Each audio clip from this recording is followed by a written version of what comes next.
Orang yang sudah mati aja minta dibangunkan hanya untuk bersedekah. Nah, saya ingat kata-kata itu. Jadi dia minta dibangkitkan itu bukan untuk sholat, bukan untuk haji, bukan untuk ngaji, itu bersedekah. Berarti pahalanya luar biasa kan?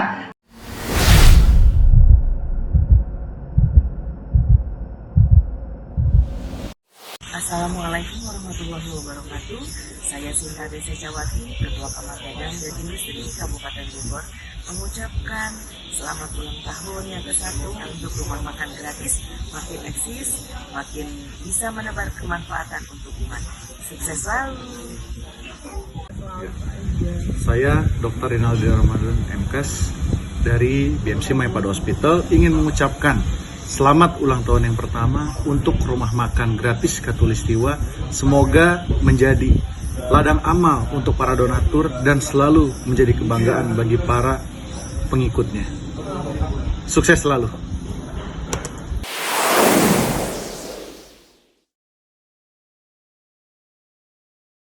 Bismillahirrahmanirrahim. Assalamualaikum warahmatullahi wabarakatuh. Alhamdulillah di studio Traju hadir narasumber istimewa kita. Beliau adalah founder atau pendiri rumah makan gratis Khatulistiwa yang berpusat di Pontianak, Kalimantan Barat.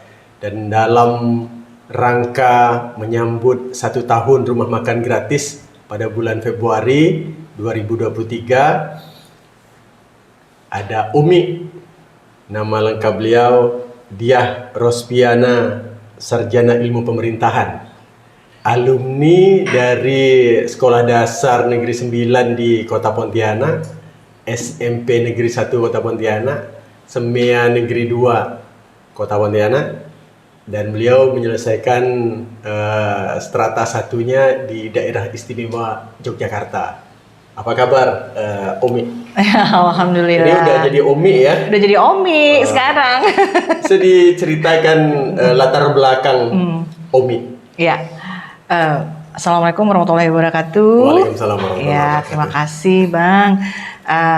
Kita qadarullah bisa bertemu di Traju Studio pada hari yang berbahagia ini.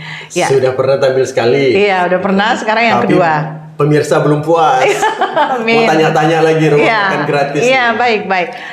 Saya Diah Rospiana. Nama kecil saya diambil dari nama orang tua yang memang ingin ada nama kakek saya yang memang kakek saya seorang yang soleh ya, usia 17 tahun beliau sudah berhaji dan sudah bikin masjid ya di Ciamis karena bapak saya orang Sunda.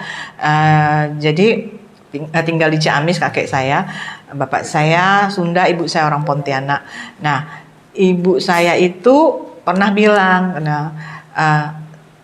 nama kamu ini diambil dari nama kakek kamu, Rosadi, Haji Rosadi. Nah, jadi dia itu diambil dari nama artis Diah Iskandar pada zaman itu.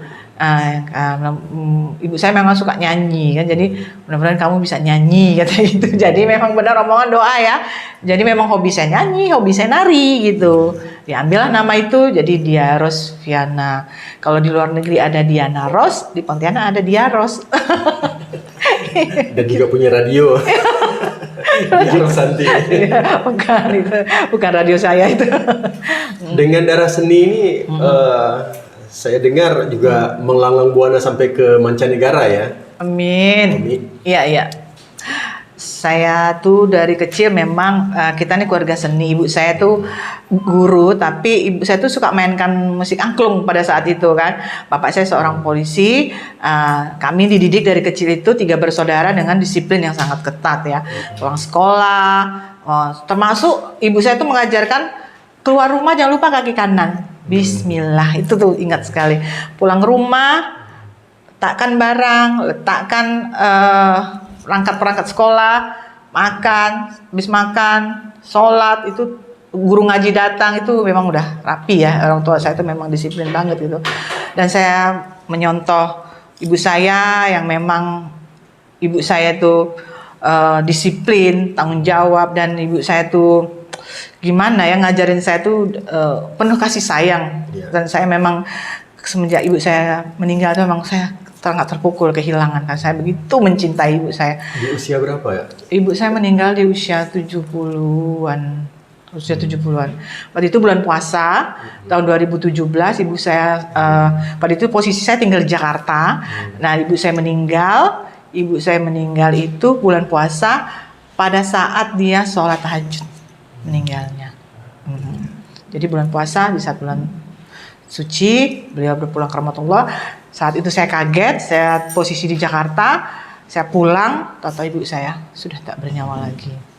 Jadi Omi ini dibesarkan dengan kultur pendidik. Dengan kultur polisi, ya. Jadi disiplin dan pendidik. Iya, jadi figur pendidik dan figur disiplin dari ayah saya. Jadinya seperti Omi. Ya, seperti Omi sekarang. Iya.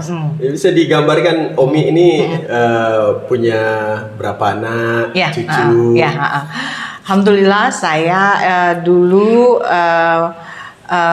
menikah dengan seorang alumni Akpol 88 di Pradana, saya nggak usah sebut namanya, papanya anak-anak, dan akhirnya menghasilkan 3 putra. Pertama dokter gigi Baby Sylvia, sekarang dinas di Pekanbaru mengikuti suaminya Akpol juga. Yang kedua, Dr. Monica Gia menikah sama Dr. Aldi. Yang ketiga ini mau nikah nih, yang bungsu nih sama dokter juga nih. Mudah-mudahan bulan Maret ini mau nikah nih. Itu yang bungsu, itu sarjana hukum. Juga sudah selesai sarjana S2-nya.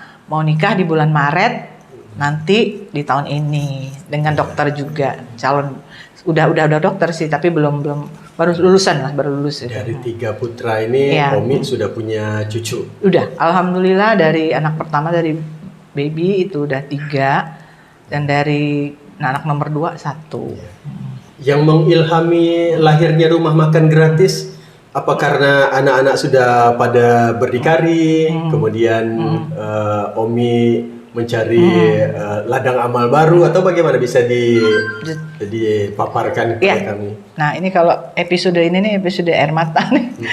Saya kalau menceritakan rumah makan gratis tuh berulang-ulang tetap meneteskan air mata.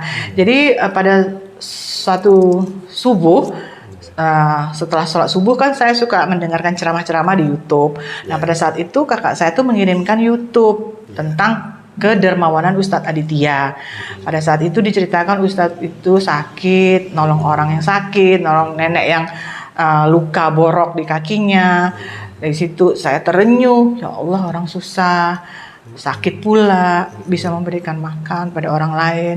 Dari situ saya nangis. Nah, pada saat saya nangis itu di kamar, saya keluar dari kamar itu. Saya duduklah di kursi hijau. Makanya saya kalau ngeliat kursi hijau itu, saya ingat dulu bagaimana saya menangis di kursi hijau itu kan. Saya karena saya sendirian kan di rumah hanya dengan ibu angkat saya kan. Nah, saya bilang, ya Allah, saya bilang, semenjak ibu saya meninggal, saya sendiri tinggal di rumah itu, tinggal di rumah ibu saya, demi bakti saya, demi pesan beliau, jaga nih rumah gitu kan. Jadi saya benar-benar amanah untuk menjaga rumah beliau sampai rumah itu terjual kan, karena itu rumah waris ya. Jadi disitulah saya bilang, ya Allah, kok aku nih habis nonton video ini nangis ya, mau makan nangis, mau nyuci piring nangis, berduhan nangis, pokoknya 1 harian dengan kegiatan pada hari itu tuh habis nonton video itu nangis terus saya. Ya Allah, ada apa dengan diri saya? Saya teringat lagi, saya menari-nari di pikiran saya. Ya Allah, banyak sekali Allah udah kasih nikmat saya, kok saya nggak bisa berbuat? Kok saya nih bilang gitu, udah banyak Allah kasih nikmat, anak saya juga udah selesai, kok saya nggak bisa memberikan? Saya sedang Ustadz Aditya, kok bisa? Kok saya yang udah kasih nikmat, kok nggak? Di situ berontak hati saya, nangis. Terus malamnya saya kumpulkan teman-teman saya di rumah, langsung kita ada niat mau buka rumah makan gratis, tapi saya nggak tahu dari mana mulainya, dari mana uangnya, dari mana alat, saya tidak ada bayangan. Tapi dengan seiring jalan, tahu-tahu Allah mudahkan. Yang ini nyumbang, keluarga, tante, anak, semua akhirnya berdirilah rumah makan gratis Katulistiwa yang sekarang atas petunjuk dari Ustadz Lukman. Poskonya di Menjalan Ampera. Nah, selanjutnya habis menyerahkan makanan di Menjalan, kita langsung beranjak pergi ke panti-panti yang jauh dari kunjungan orang. Tuh. jauh dari sentuhan Dari para sentuhan. donatur, Iya. itu yang disentuh oleh Iya. rumah makan gratis Iya, Katulistiwa. iya betul, betul. Mulainya dari lingkungan terdekat dulu ya, dari Iya. keluarga-keluarga dulu ya. Ya, nah waktu saya pertama kali bikin itu saya nggak tahu nih, ya Allah tolong aku ya Allah, bagaimana saya mau buka ini. Nah saya langsung mendata tuh semua teman, om, tante, teman SD, SMP, SMA, teman yang ada di dalam, teman yang ada di luar, teman yang di Malaysia, teman yang pokoknya semua teman lah saya, dari teman kuliah apa semua saya langsung share. Tapi saya pertama kali saya melakukan ke keluarga om tante saya dulu, anak-anak saya dulu dari dalam, baru saya menambah ke yang lain. Jadi itu dimulai setahun yang lalu. Iya, setahun yang lalu. Setahun yang lalu di bulan Februari. Iya, nah itu kita mau ulang tahun ini sebentar lagi dengan 500 anak yatim. Kita ingin bahagiakan 500 anak yatim di Masjid Raya Mujahidin Pontianak bulan depan. Gitu. Bulan depan sebelum Ramadan. Ya, benar sebelum Ramadan. Ya, Ini modus operandi atau rundown ulang tahunnya itu sendiri Iya. seperti apa nanti? Iya, rencananya kita memang ingin membahagiakan anak yatim itu. Kita ingin memberikan biasa paket ya, paket. Ya, insya Allah kita bisa memberikan sarung, mukena, makanan, snack dan uang saku juga. Ingin lebih dekat bersama mereka dan ingin didoakan banyak orang, didoakan oleh anak-anak yang doanya langsung diijabah oleh Allah kan. Mereka kan doanya tidak main-main, Tidak berdoa dihijab. langsung Allah ijabah gitu. Ya, sementara baru 500 dulu yang bisa kita undang. Mudah-mudahan nanti seiring waktu kita bisa undang lebih banyak lagi di ulang tahun RMG berikutnya. Iya. Kehadiran mereka ini dijemput atau mereka datang sendiri? Ya, kita menyiapkan dana untuk 13 pondok. Kita kasih dana untuk mereka datang ke panti. Jadi udah ada tim, udah ada panitia yang mengurusnya untuk mereka datang, udah dikasih uang bensinnya, mereka datang untuk berkumpul di Masjid Raya Mujahidin. Gitu. Ada acaranya apa aja tuh Bu? Nah, mengaji atau Iya. ada penampilan atau Iya. sambutan-sambutan? Iya. Ada ustadz mungkin yang Iya. mengisi? Insya Allah kita akan diisi oleh Habib dari luar, dari Jawa Tengah. Terus ada hadrah ya, ada rebana, ada nasyid, ada ceramah, ada pembagian hadiah. Terus sudah mereka dibawain paket pulang. Gitu. Sejauh ini persiapannya sudah berapa persen? Nah, alhamdulillah sampai detik ini kita kerja keras nih tim rumah makan gratis. Terima kasih panitia rumah makan gratis Katulistiwa yang sudah kerja keras. Siang malam bekerja kita udah hampir 60%. Sudah terlaksana. Mudah-mudahan dalam waktu dekat semuanya rampung. Ya. Itu. Berapa nominal yang diperlukan? Insya Allah kalau ada pemirsa yang mau berdonasi. Iya, belum begitu banyak, mungkin sekitar antara 90 sampai 95 ya, juta. Ya. Bagi yang ingin memberikan dukungan, silahkan menghubungi Omi Opi atau markas rumah makan gratis di Masjid Kapal Munzalan Ampera. Ya. Omi, saya ingin tanya, kisah dimulainya rumah makan gratis ini kan tidak mudah, tidak mudah. Jadi tadi menghubungi orang-orang dekat, keluarga dekat. Itu berapa modal awal di tahun yang lalu? Kemudian sudah bisa digambarkan untuk yang kondisi terkini sehingga dapat lihat grafik peningkatannya. Awal tuh kita baru punya modal 1 juta ya waktu itu. Baru modal 1 juta. Memang bisa, kita modal 1 juta terus makin bertambah. Semenjak ini saya harus ceritakan, semenjak saya hijrah dari Jakarta balik lagi ke sini dan KTP saya juga KTP Pontianak ini baru setahun ini. Baru setahun ini kembali lagi KTP. KTP saya kan KTP Jakarta. Jadi baru setahun ini saya pakai KTP Pontianak, baru mutasi ya kan, pakai KTP Pontianak. Dan dari teman-teman apa semua itu, saya ini bingung. Saya balik ke Pontianak ini, niat saya jaga rumah orang tua lah. Udah itu aja. Bismillah. Saya jaga mau gimana terserah. Jadi ya begitu balik, tidak lama kan pandemik ya. Jadi semua tuh ya dari nol lagi lah. Ya tahu sendiri kan, udah sana sini ya. Memang balik ke Pontianak kita harus mulai dari nol ya. Saya mulai dari nol lagi nggak apa-apa. Ya, tapi saya punya keyakinan cukup Allah penolong, itu aja. Saya cuma bilang Allahumma shalli ala sayyidina Muhammad. Ya Allah, cukup engkau penolong, cukup engkau penolong. Dari bergerak awal niat baik, kemudian nominalnya pun kurang lebih 1 juta, sekarang sudah Lumayan. Berapa? Ya, rata-rata kita butuhkan setiap minggu tuh 3,5-an ya untuk memberikan makan itu di luar beras. Alhamdulillah menjalan juga memberikan support beras. Ada juga teman yang support minyak. Jadi itu minyak sama beras tuh kita alhamdulillah ada yang ngasih. Jadi kita tinggal belanja aja. Lauk pauk. Tinggal belanja lauk pauk aja. Alhamdulillah, mudah-mudahan menjalan juga terus support kami memakan gratis Katulistiwa berasnya.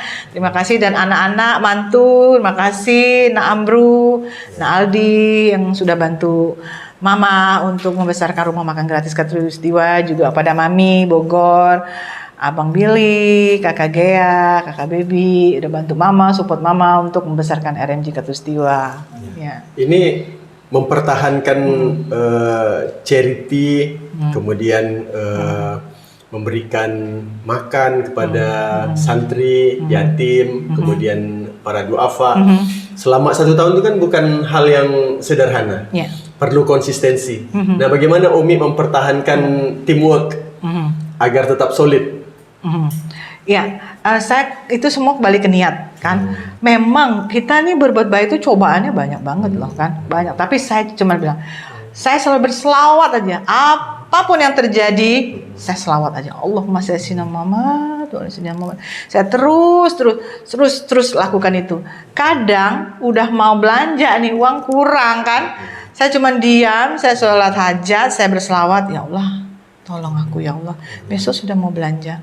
Tiba-tiba ada aja yang teman lama lah, yang teman SD lah, teman kuliah lah, teman nun jauh yang nggak pernah ketemu, yang pernah kontak, tiba-tiba kontak. Saya nggak tahu, kadang-kadang banyak keajaibannya, nggak tahu saya. Terus kadang-kadang om saya juga, kadang-kadang juga teman yang tiba-tiba dapat rezeki ngasih gitu.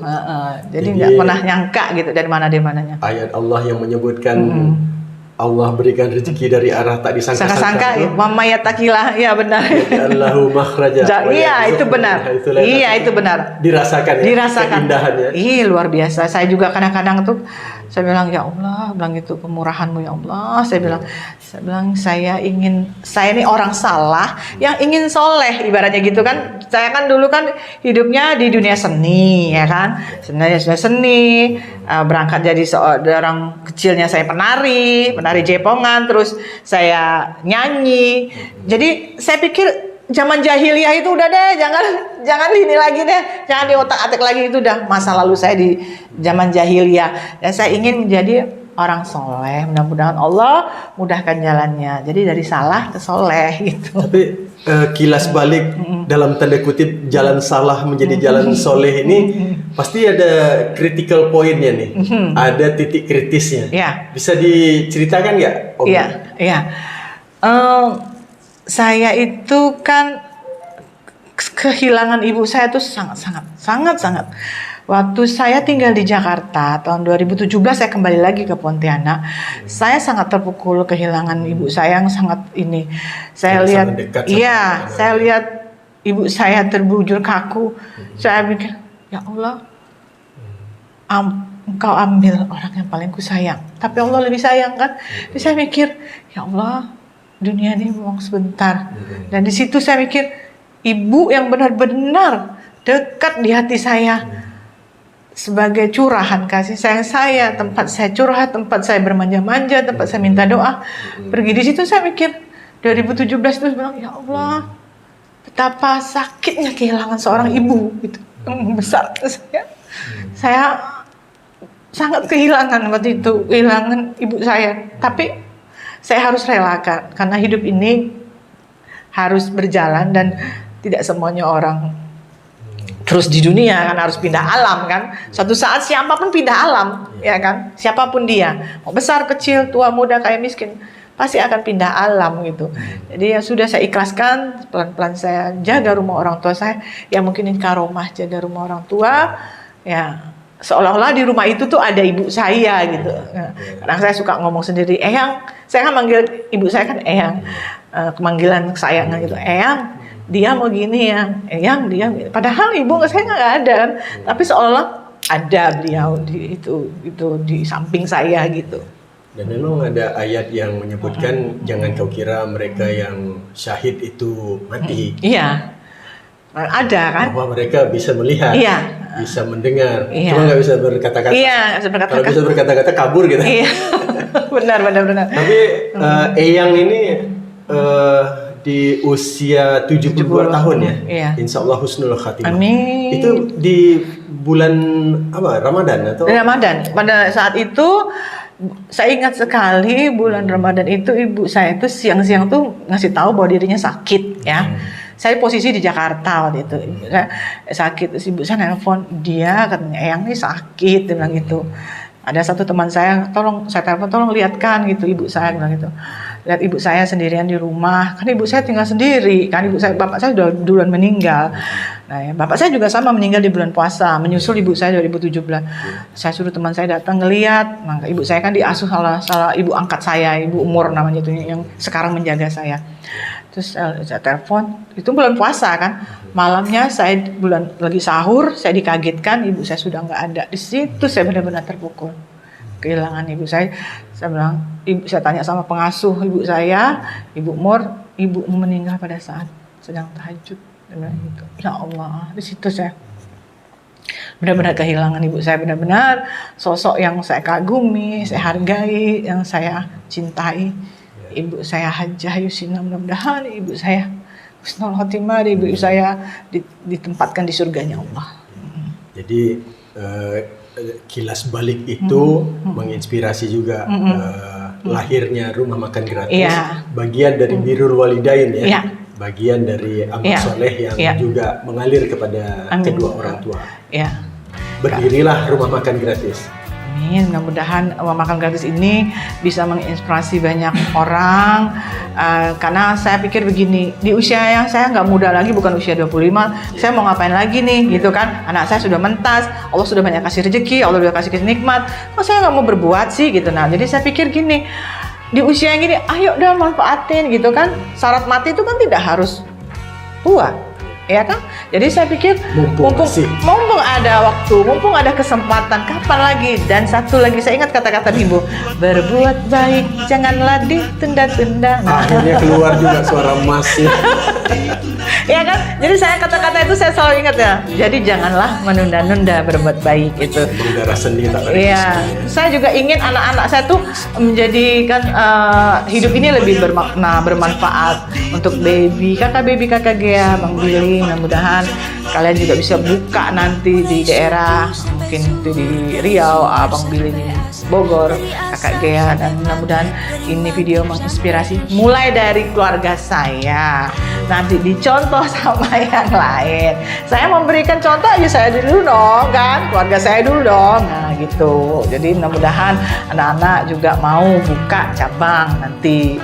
Dan terbukti ya, belum setahun terbukti terbentuk cabang di Kuching, Sarawak, Malaysia. Ya, amin, alhamdulillah. Ya, RMG sudah buka di Kuching, walaupun belum setahun, kita sudah berani buka di sana. Dan terima kasih Pak Sawal. Mudah-mudahan gimana nih Pak Sawal di Kuching Sarawak, mudah-mudahan tambah berkembang RMG-nya. Amin ya rabbal alamin. Sebagai sebuah institusi dengan filantropi ya, dharma ke berbagai kalangan, kelompok-kelompok duafa, 1 tahun ini bukan waktu yang singkat. Jadi perlu kiat atau trik atau cara-cara khusus memainten atau merawat tim. Ini kiat-kiat Omi bagaimana merawat tim, bahkan juga membesarkan jaringan.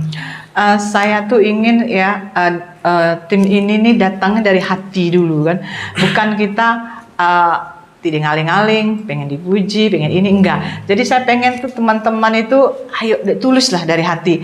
Ini mau apa lagi? Lu mau kemana? Mau ngapain di dunia ini gitu kan? Jadi ayo sama-sama kita bergandeng tangan, kita tulis ikhlas, kita bikin tangan, kaki bersaksi nanti di sana. Mudah-mudahan tim ini tetap solid dan kita memang selalu keluargaan, ada apa-apa kita punya grup namanya grup Mami Dapur. Nah kita apapun kita rembuk di situ, kita saling berangkulan, saling bergandengan tangan untuk sama-sama membesarkan rumah makan gratis Kestiwa ini. Jadi ada 12 ibu-ibu di dalam tim dapur yang benar-benar memang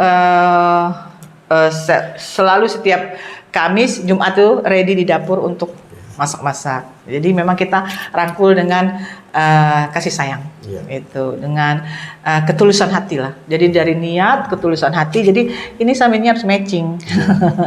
Ini dulu sama ini harus matchingan dulu. Jadi kerja keseharian itu bagian dari merencanakan juga, kemudian sambil mengevaluasi. Terutama di kelompok inti, yakni mami-mami kitchen. Dapur Mami Kitchen. Memang punya istilah khusus. Mungkin, Mami Kitchen. Bisa digambarkan juga, misalnya bagaimana menghimpun dana belanja tidak mudah, kemudian membelanjakannya siapa, kemudian masak siapa, lantas nanti mengantarnya bagaimana, bisa diceritakan keseharian dapur untuk produksi dari rumah makan gratis. Dari mulai hari Minggu besok nih kan kita sudah mulai bikin menu, terus kita share, terus kita ngumpul dana, udah masuk ke rekening yayasan.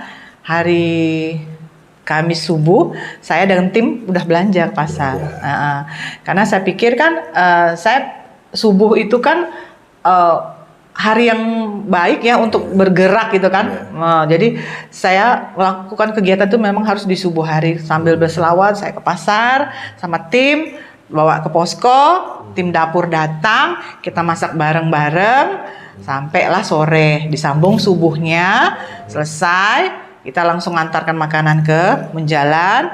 Nah, yang lainnya sebagian diantarkan ke pondok. Berarti masaknya bukan di Masjid Kapal Menjalan Ampera ya? Cuman itu bawa aja. Sudah dibawa dari posko, kita bawa ke Menjalan. Berarti masaknya tuh di posko Wahidin. Di kediaman ibu. Di kediaman Ibu Lina namanya, Ibu Posko. Jadi kita masak di situ, baru kita lakukan pengantaran. Gitu, rame-rame kita antarin. Ini menghimpun ibu-ibu dapur ini kan tidak mudah juga. Iya. Jadi bagaimana memberikan keyakinan kepada mereka, ayo gabung di sini kan? Kiat dari Omi gimana? Saya tuh selalu segala-galanya tuh saya minta sama Allah, ya Allah, temukan saya teman-teman baik, temukan saya orang-orang ikhlas, temukan orang-orang yang benar-benar ingin menabung di akhirat, ya Allah. Ya dengan keikhlasan mereka langsung berkumpul. Makanya kita bentuk namanya Mami Dapur gitu, Mami Kitchen gitu. Nah, yang 12 inilah yang selalu serta-merta kompak untuk memasak dan menghantarkan makanan itu. Itu ceritanya. Jadi kita memang teman lama ya di tempat Mami itu, ibu-ibu yang anaknya udah selesai juga. Yang satu udah beres sekolahnya. Jadi kebanyakan ibu-ibu yang anaknya sudah mentas juga di Mami Dapur itu. Jadi mereka sama-sama emang satu tujuan untuk nabung di akhirat gitu. Jadi ibu-ibu yang sudah saya kenal, ibu-ibu yang teman lama, teman main yang saya rangkul jadi satu. Jadi sekalian reunian. Ya, sekalian reunian. Katanya kan usia itu di atas 40 tahun, lebih baik ketemu dengan yang seusia supaya nyambung. Kalau dengan yang terlalu muda nggak nyambung. Baik, Omi, ini supaya ceria di dapur, ini mungkin juga ada kiat-kiatnya nih.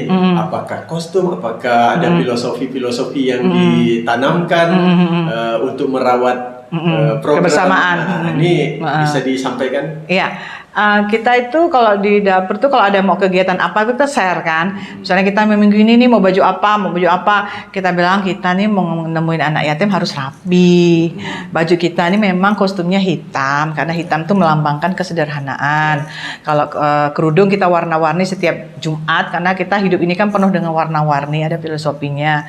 Jadi kalau kita tampil di YouTube Jumat ini kerudung lain, Jumat ini itu karena kita hidup ini memang penuh warna-warni, dengan sifat yang warna-warni, dengan tabiat yang warna-warni juga, dengan kehidupan yang warna-warni. Maka kostum tetap hitam, tapi kerudung kita warna-warni, menggambarkan hidup kita penuh dengan warna-warni. Berarti di dalam tim dapur ini selain tim yang memasak juga ada tim yang mendokumentasikan ya?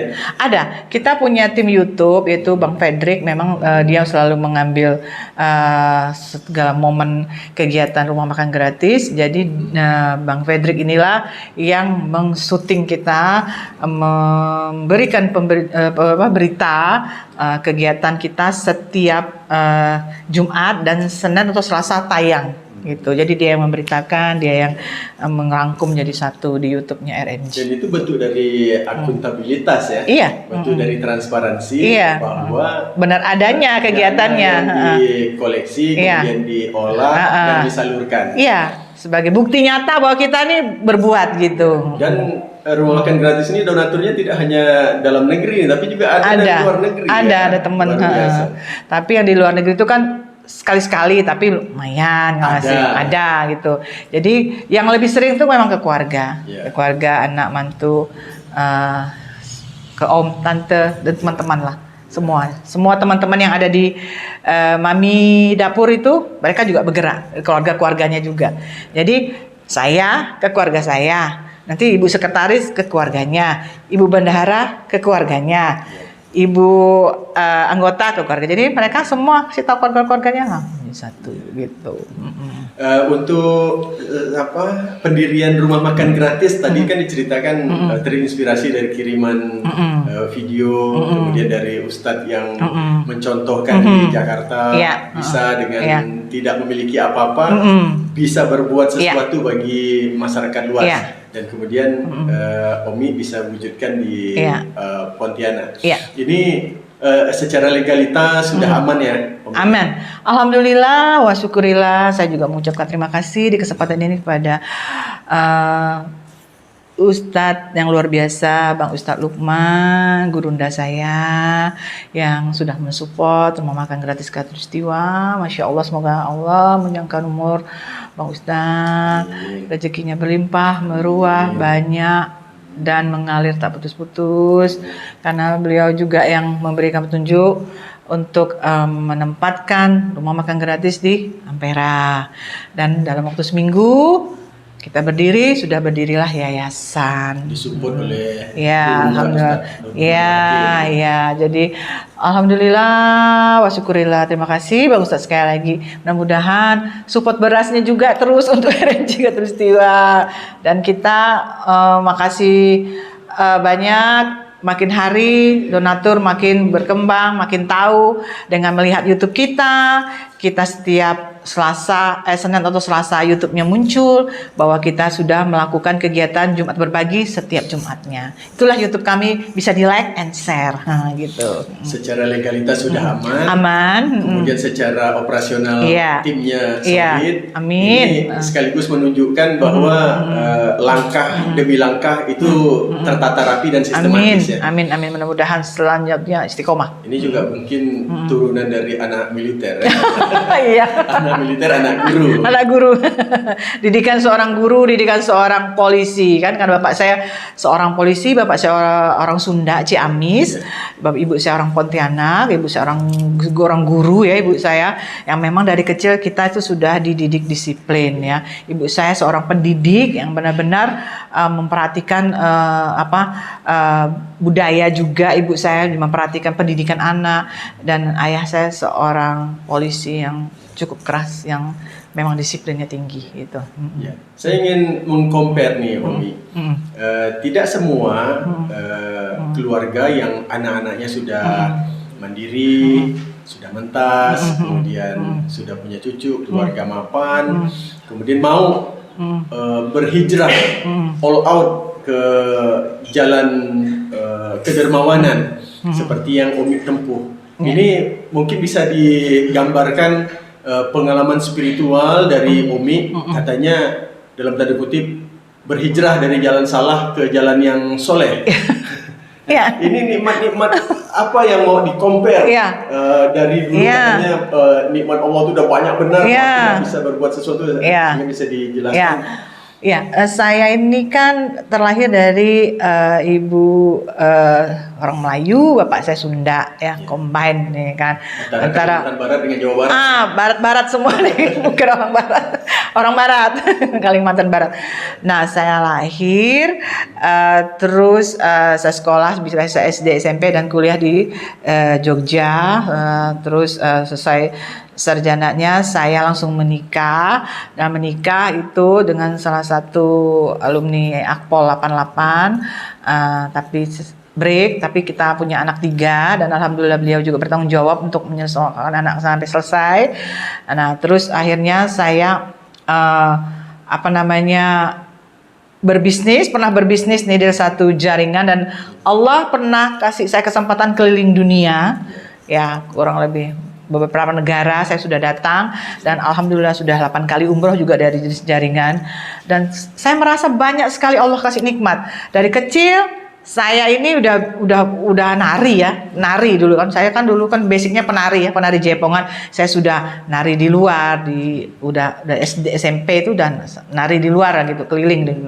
Terus saat saya menikah dengan seorang polisi perwira, saya punya anak juga sekarang sudah selesai, dan saya merasa Allah sudah banyak kasih saya kenikmatan. Kok saya nggak mau berbuat? Saya ingat lagi zaman-zaman jahiliyahnya saya suka tampil sana tampil sini. Saya bilang, kapan saya mau berubah? Ibu saya coba bilang, kalau kau nari ndak sholat, awas. Ibu saya selalu monitor. Nari boleh, tapi sholat. Jangan sampai nari nggak sholat. Itu saya ingat sekali. Dan ibu saya selalu bilang, kapan mau berhijab? Kapan mau tutup aurat? Kapan? Jangan suka nunda. Bilang gitu. Saya selalu ingat, makanya saya bilang kedekatan saya sama ibu saya itu sangat kuat. Karena saya merasa ibu saya itu teman saya, ibu saya itu tempat saya curhat, tempat saya berbagi, tempat segala-galanya. Jadi untuk anak-anakku, ingin sukses dunia akhirat, bahagiakan ibumu. Dunia pasti akan kau rangkul, insya Allah. Jadi pesan kepada anak-anak yang ada di luar sana, tidak akan sukses seorang anak jika dia tidak berbakti pada ibu bapaknya. Dan itu semua membawa pada inspirasi menuju kembangkan rumah makan gratis, bagian dari Birrul Walidain. Iya, benar. Bakti anak pada kedua orang tua. Iya, saya ingin ibu saya tersenyum, bahagia. Saya kan dulu masih kuliah suka ngomong-ngomong sama teman saya di Jogja. Nek kowe tuwek tuh kowe mau apa? Kadang kita ngomong sama teman kuliah. Nek aku wis tuwek, aku pengen duwe rumah tapis, duwe rumah yatim piatu. Ternyata omongan tuh doa ya. Nah, itu ada orang omongan. Nah, itu maka jangan sampai keluar dari mulut kita omong-omong yang tidak baik, itu bisa jadi doa. Jadi keluarlah kalimat-kalimat yang benar-benar menginspirasi kita, kalimat-kalimat yang memang memotivasi kita. Baik, sukses, kaya, sehat, kaya, bahagia, barokah. Jadi itu kalimat yang benar-benar menginspirasi kita gitu. Nggak usah jauh-jauh, sehat, kaya, barokah, sukses, berjamaah. Jangan jauh-jauh dari kalimat itu. Untuk itu menjadi motivasi dan inspirasi tidak hanya Umi dengan Eyang, tapi juga kepada anak-anak, cucu-cucu, dan juga pemirsa untuk dapat mengambil pelajaran mengambil ibrah, dan mudah-mudahan bisa mengkomunikasikan ke Umi. Amin. Saya mau buka cabangnya gimana? Kalau ada seperti itu bagaimana, Umi? Alhamdulillah wa syukurillah, itulah yang ditunggu. Saya kepengen sekali dimulai dari anak-anak saya. Siapa tahu dia akan buka di Pekanbaru rumah makan gratis. siapa tahu buka di Bogor, siapa tahu buka di Bandung, siapa tahu. Dimulailah dari keluarga saya dulu. Jika ingin, ini kan ibaratnya kan siapa yang mau nangkap, ya kan? Kita nggak bisa tahu kenapa enggak singkawang dulu, kenapa enggak sintang dulu, kenapa enggak sanggau dulu, kenapa kucing dulu, ya kan? Dia menangkap lebih. Iya, jadi ibaratnya tuh gercep, tangkap. Ya, jadi siapa yang mau nangkap ini, terbalik lagi ke masing-masing. Dan kembali lagi siap nggak antara hati dan pikiran kan? Jadi kadang-kadang tuh pikirannya mau, hatinya enggak, hatinya mau, ya enggak. Jadi memang ini sama harus matching, gitu, padu. Kalau ada inisiasi seperti itu, langkah-langkahnya kira-kira seperti apa? Ya, langkahnya seperti yang pertama saya katakan, kita cari orang yang satu visi satu misi dulu, yang hati dan pikirannya selaras. Nah, kumpul 10, 12, 13 terserah. Kumpul rembuan. Ini kita mau bikin ini nih, kamu punya apa, kamu punya apa, kamu punya apa. Nah, setelah kumpul, baru udah dirancang. Nah, saya mau bantu ini, saya mau bantu ini. Insya Allah nanti akan ada jalannya. Masih ada jalannya aja. Tapi kita kan minta sama Allah, ya Allah, beri aku jalan, beri aku kemudahan untuk membuka cabang, misalnya di Bandung. Pasti ada jalannya. Itu kan berarti menyamakan visi dari sejumlah orang. Ya. Kemudian yang keduanya bagaimana terhimpun dana untuk belanja, tim masak, sama mendistribusikan. Iya, betul. Kalau misalnya kita udah punya matching satu kata seperti itu, insya Allah pasti akan ada jalannya. Yakin saja. Dan selawat aja lah.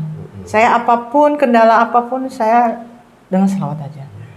Kalau misalnya ada masalah atau apa, ya Allah, cukup Engkau penolong. Saya berselawat aja. Berselawat, dan kadang berurai air mata. Pagi-pagi tuh buka pintu, buka jendela, buka dapur apa semua, selawat aja. Selawat banyak-banyak. Saya bilang, ya Allah, masukkanlah rahmat-Mu di rumah ini. Rumah ibuku, ya Allah, yang kujaga. Selalu selalu kayak gitu. Saya tuh penakut sebenarnya, Bang ya. Tapi nggak tahu nungguin rumah orang tua itu kok jadi berani. Padahal saya seorang aslinya penakut gitu. Hanya tinggal hanya berdua sama ibu angkat saya kan. Ya kadang-kadang ibu angkat saya nggak ada, saya sendirian. Ya itulah saya mulai ngomong, Eyang, nanti gini ya Yang, dia mau gini ya Yang. Yang mudah-mudahan tenang ya di sana. Ini mau buka di sini ya, mudah-mudahan mau makan gratisnya berkembang yang. Kadang-kadang saya suka ngomong gitu. Padahal ibu saya udah nggak ada kan. Jadi seolah ibu saya ada di rumah itu. Itu karena teman curhat, tempat mengadu, tempat berbagi, sehingga udah tiada pun dia tetap serasa ada di sampingnya. Iya, kadang-kadang ada, kadang-kadang saya mikir, Eyang, mudah-mudahan Eyang tenang ya di sana. Eyang lihat nih, ya gini nih Eyang begini gitu. Kadang-kadang saya seperti itu gitu. Jadi mudah-mudahan ini bisa membahagiakan ibu saya di sana. Saya anak yang pernah salah ingin jadi soleh, itu aja. Jalan salah menjadi jalan soleh. Ya, insya Allah. Dari setahun ini mungkin ada hal-hal yang mestinya berjalan normal aja, tapi menjadi sesuatu yang aneh dalam perjalanan hidup. Mungkin dalam mengoleksi uang untuk disalurkan, atau mungkin tidak ada uang, tapi kemudian ada bantuan. Bisa diceritakan nih aneh-anehnya dalam mengelola rumah makan gratis? Banyak banget. Kadang-kadang pernah ada satu kejadian itu kan, kita punya blender rusak waktu itu kan, benar-benar rusak itu kan. Padahal blender ini penting untuk bumbu-bumbu kan. Rempah ya. Aduh, saya bilang blender rusak nih bagaimana. Bersamaan dengan itu teman saya tuh bilang, kok ada titip uang, aku letakkan di sini di potretnya, set. Ya Allah, saya bilang. Berarti tuh baru kejadian dijawab, baru kejadian udah ada solusinya gitu. Ya itu selalu terjadi. Kadang-kadang kita mau belanja di hari Sabtu, Minggu, Senin udah mulai cari donatur kan. Hari Kamis kita sudah siap-siap mau belanja. Itu uang tuh kurang. Ya Allah, ini uang kurang untuk belanja. Ya Allah, gimana? Tiba-tiba yang mantu lah, yang anak lah, yang apa. Itu. Jadi selalu saya yakin gini. Allah tahu kita berbuat baik, bukan untuk aneh-aneh, bukan untuk tidak ngaling, bukan untuk pujian manusia. yakin ya Allah pasti kau tolong, pasti kau ya Allah, ya Allah. Dan itu benar sekali. Dan saya merasakan Allah kok baik ya sama saya gitu. Dan saya merasakan ya Allah, subhanallah, Allahu Akbar, Allahu Akbar. Dan itu tadi selawat aja dimanapun berada, mau ngapain saya selawat aja.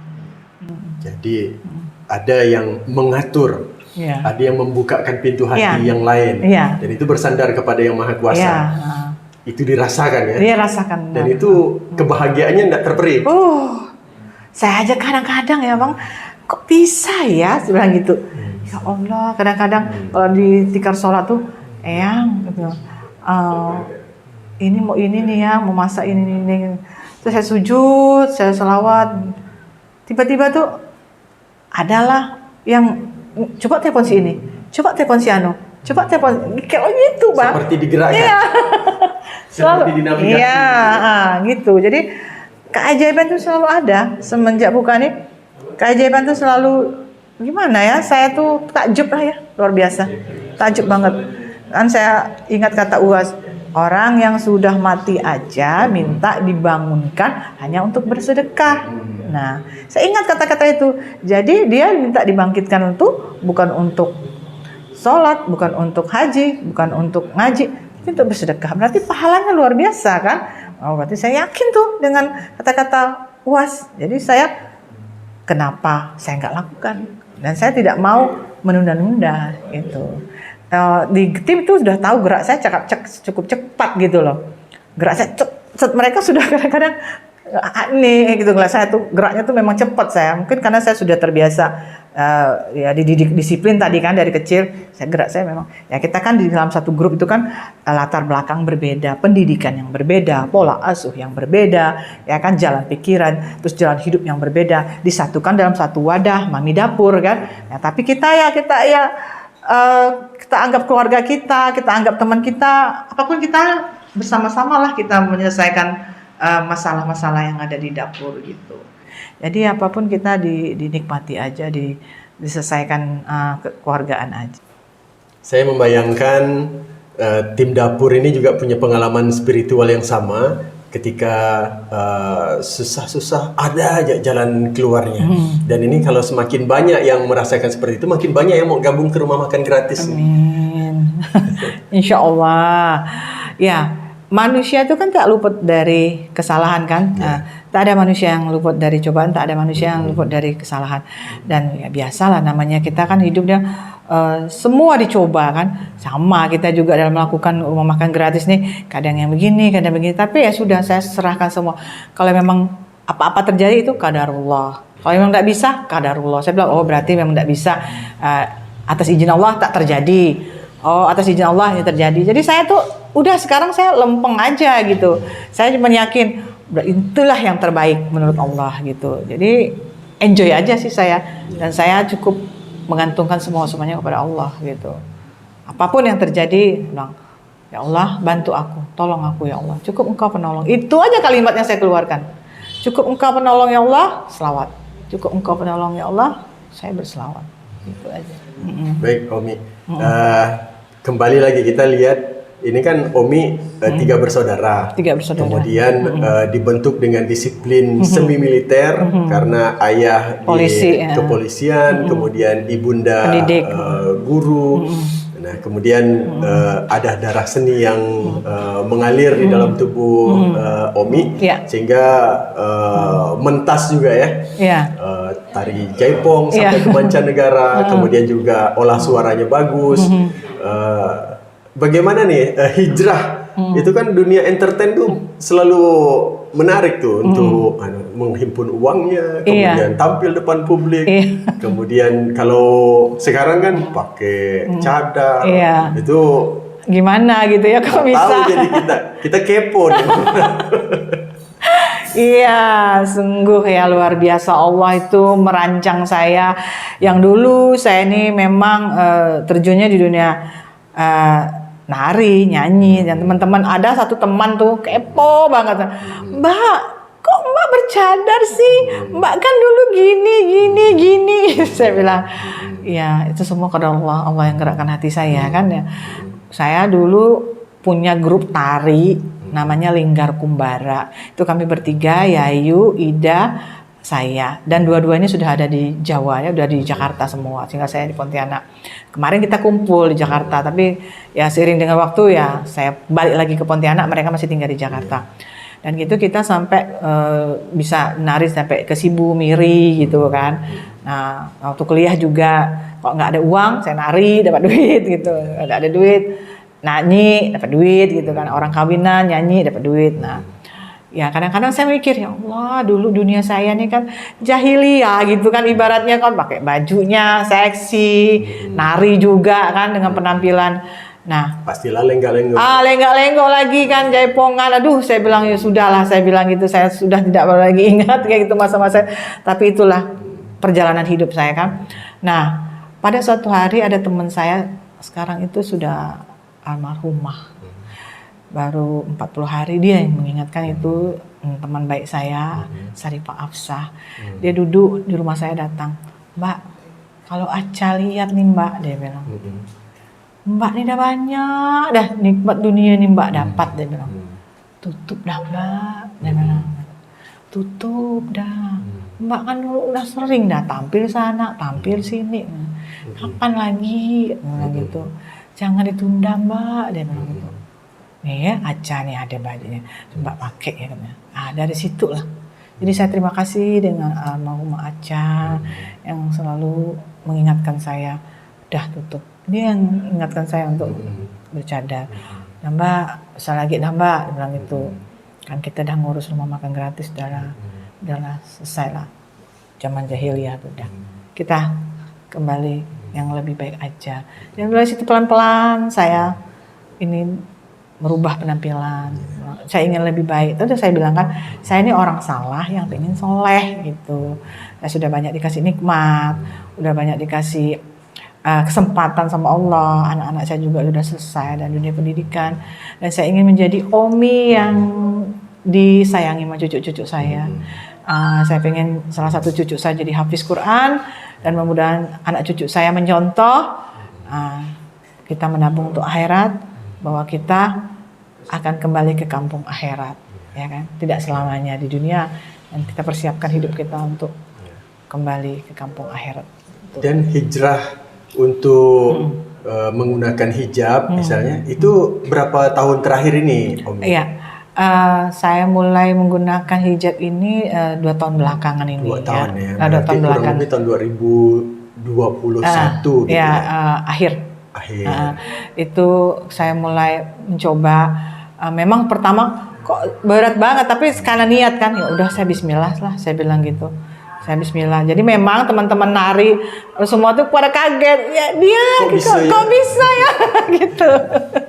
Bisa karena Allah. Semua Allah kan. Dan dirasakan secara hati nurani lebih pas, lebih happy. Iya. Jadi saya pikir kayaknya lebih enak lah ya. Lebih tenang lah gitu. Lebih tenang lah saya. Dan ketenangan itu mahal. Iya, mahal. Ibu saya juga selalu mengingatkan saya kan. Kapan lagi mau berhijab? Kapan lah? Janganlah kau tunda. Setiap keluar rumah, rambut. Setiap keluar rumah, jangan lupa sholat. Itu pesan ibu saya. Jadi memang tempaan-tempaan itulah yang membuat saya semakin hari itu saya merasa, ya Allah, ibu saya semoga tenang di alam sana. Untuk Hajah Yusina, ibu saya, mudah-mudahan Allah tempatkan di sisinya, ditempatkan di surganya Allah bersama malaikatnya Allah. Kata orang-orang bijak, kalau anak berbakti kepada kedua orang tua, nanti anak cucunya juga berbakti kepada yang bersangkutan. Mencontoh gitu kan. Mencontoh. Baik, Omi, kita di segmen terakhir ini, setelah 1 tahun, pada bulan Februari yang akan datang genap 1 tahun, akan ada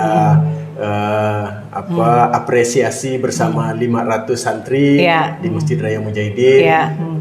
Saya mau tanya tentang rencana-rencana pengembangan dari rumah makan gratis, selain yang sudah ada di Pontianak, ada di Kuching, kemudian tadi kita juga memberikan kesempatan bagi publik yang mau mengembangkan rumah makan gratis. Ini apa lagi yang dibayangkan oleh Omi terhadap rumah makan gratis Katulistiwa? Iya, baik. Karena rumah makan gratis ini kan tidak ada snack sampai di sini kan, sampai kapanpun.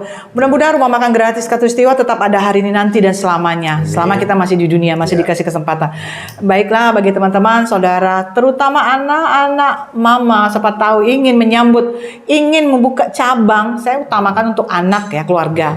Ini tapi berbalik lagi, semua kadar Allah, siapa yang menyambut ya kan. Siapapun boleh membuka cabang dimanapun dengan tulus, dengan ikhlas, tawadu. Saya bersedia, saya bersyukur mudah-mudahan ada cabang di Bandung, Bogor, Sumatera, Jambi, dan seluruh Indonesia. Dan mudah-mudahan cabangnya juga ada di seluruh dunia. Itu harapan saya. Itu mudah-mudahan rumah makan gratis tetap ada hari ini nanti dan selamanya. Selain rumah makan gratis, saya juga pengen tuh memang bentuk nyata ada rumah makannya, ada rumah tapisnya, ada masjidnya. Masih banyak PR, masih banyak. Mudah-mudahan donatur melihat, mendengar, inilah ya big dream saya, mudah-mudahan tercapai.